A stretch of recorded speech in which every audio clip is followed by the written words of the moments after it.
Solar farms are vast. Hundreds of thousands of panels, miles of cables, all resting on a foundation of steel piles, each driven 10 feet into the ground. To hit net zero, America needs to install 100 piles every minute. Let's get to work.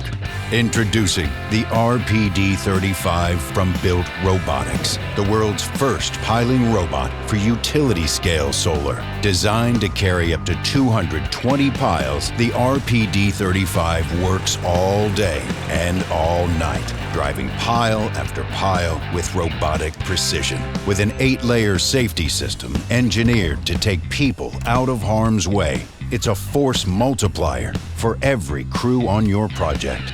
Get more done with the RPD-35 from Built Robotics.